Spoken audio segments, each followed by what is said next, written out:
پہلا حصہ جو آپ کی توجہ میں آپ کی توجہ چاہوں گا، کیونکہ وہ سارا جو پہلا حصہ ہے وہ ٹیکس ریلیف کے بارے میں ہے، پھر جو ٹیکس ریشنلائزیشن کے اقدامات ہیں، اور بعد میں ایف بی آر کے نیو آپریٹنگ ماڈل کا میں ذکر کروں گا۔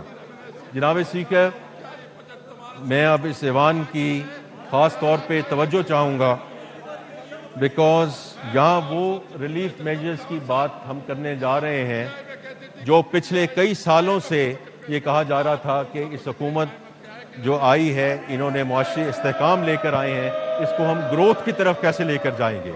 تو یہ جو اب ہم بات کرنے جا رہے ہیں ریلیف کے بارے میں، اور یہ خاص طور پہ وزیر اعظم پاکستان کی ہدایت، ان کی گائیڈنس، ان کی انسٹرکشن پہ یہ ریلیف جو ہے وہ پرووائڈ کی جا رہی ہے، تو میں سب سے کہوں گا کہ اس پہ ذرا متوجہ ہوں۔ سب سے پہلے تنخواہ دار طبقے کے لیے ریلیف۔ وزیر اعظم شہباز شریف کی حکومت سرکاری اور نجی تنخواہ دار طبقے کی مشکلات سے آگاہ ہیں۔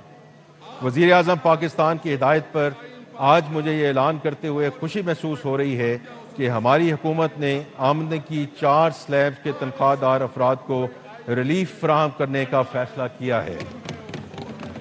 اس سلسلے میں جو تنخواہ دار 22 سے 32 لاکھ روپے کے درمیان سالانہ کماتے ہیں، ان کے ٹیکس کی شرح 23% سے کم کر کے 20% کرنے کی تجویز ہے۔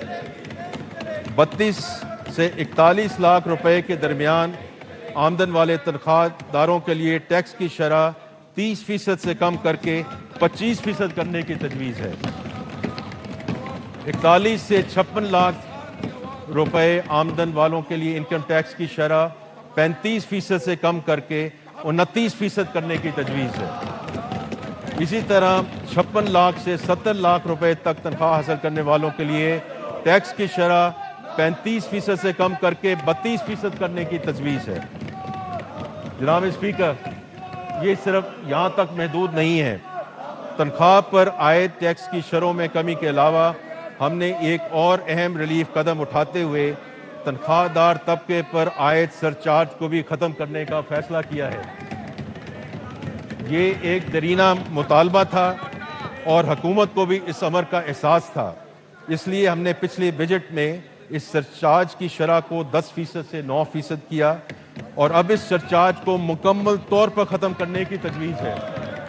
ان اقدامات سے وزیر اعظم شہباز شریف کی حکومت نے تنخواہ دار طبقے پر بوجھ کم کرنے کا اپنا آج وعدہ پورا کیا ہے۔